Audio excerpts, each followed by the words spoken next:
Hello guys दिनै नै बोरमा लाबोदोंमोन आं एसे बोरमाखौ संलायबाय ओमफ्राय नैबे सालाद दं बानलु ओमफ्राय नैबे टमेट' ओमफ्राय नैबे माबा लेबु ओमफ्राय ओंखाम बे बोरमाजों आलुजों संदों आरो आं बेखौनो जाथ'नोसैलाय होमबालाय लोगोफोर आं सब समाय बुंगासिनो दं मोजां मोनोबा लाइक साबसक्राइब खालामनायखौ मालाबा बावनाङा So friends, today I am going to eat mutton with gravy, and this is salad, some tomato is there, and this is lebu, and this is onion, and this is chili, fresh chili, घर का है। तो अगर आप लोग को अच्छा लगा है तो लाइक सब्सक्राइब करने को नहीं बोलना है दोस्तों। तो शुरू करते हैं दोस्तों। ये मेरा पानी है, पानी पिएगा। ये आलू है, भूटान का आलू है।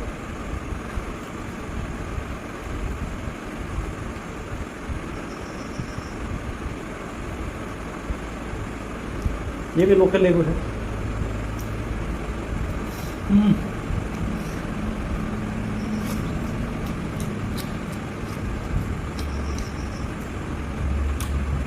मौसम लेबू का जो खुशबू है इतना मज़ेदार है, घर का ही ना।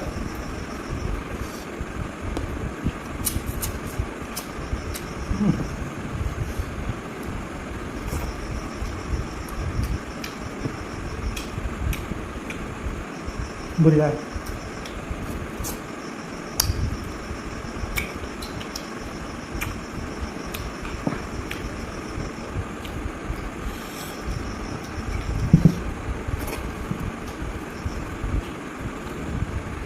ओनियन है,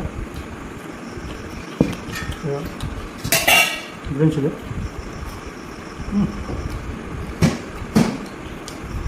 टमाटो,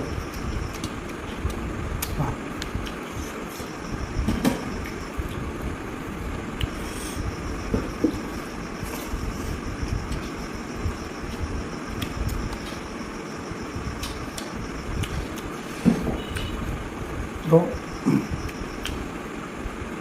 मटन को हमने अभी प्रेशर कुकर में डाला था, और इतना सॉफ्ट, इतना मजबूत हुआ खाने के लिए, सो टेस्टी। मसाले भी इतना नहीं डाला।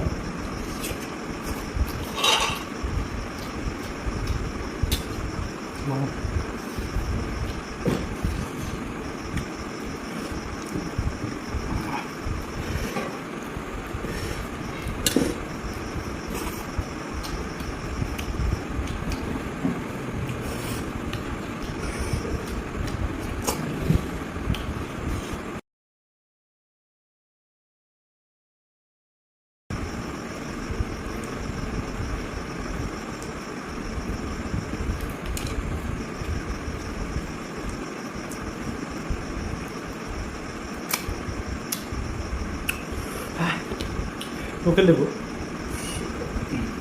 मोदोमनायाबो जा मोदोमखायो, गोथाव मोजां।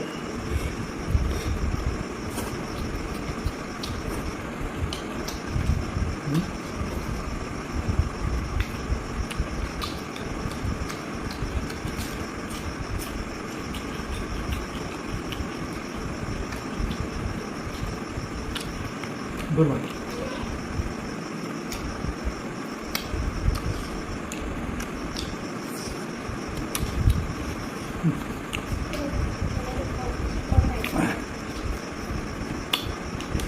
wow.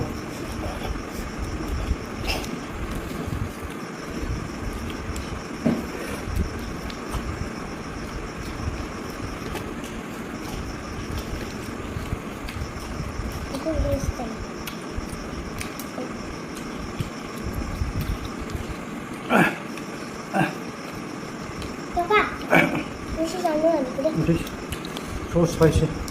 Papa, kunya kenapa? Aku mau mencari ada. Tapi jadi. Ayo, lek. Lagi ada. Jadi. Ayo.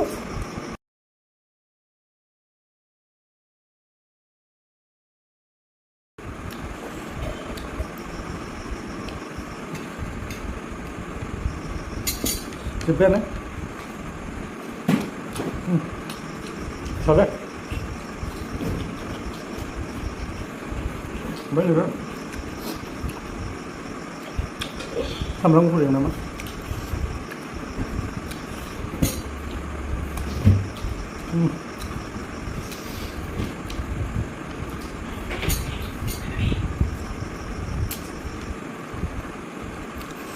होमबा जालायबाय लोगोफोर जोंनो जानाय बेनोसै Papa, makan ini. रलै मामि आं नै लास्ट फोजोबनाय खिथानालाय Sarung bang, sarung kayak badun deh. बेखौ नाङा Deh, लोगोफोर mama dekat juga. गैला जाजोब्बाय ओमफ्राय Ini masih kan mau. जोंहा नैबे मामि जानो उन्दुसै नै दा आयौ खावलाय जामोलै आंखौ जा हमनाय लोगोफोर बियो आया आदा बाय होनदो Bye bye. जाखांना बाबाय आंनो Jangan lupa ya. दिनै चेनेलखौ लाइक साबस्क्राइब खालाम Jangan saya regular subscribe sekarang. Please Please like, subscribe, share.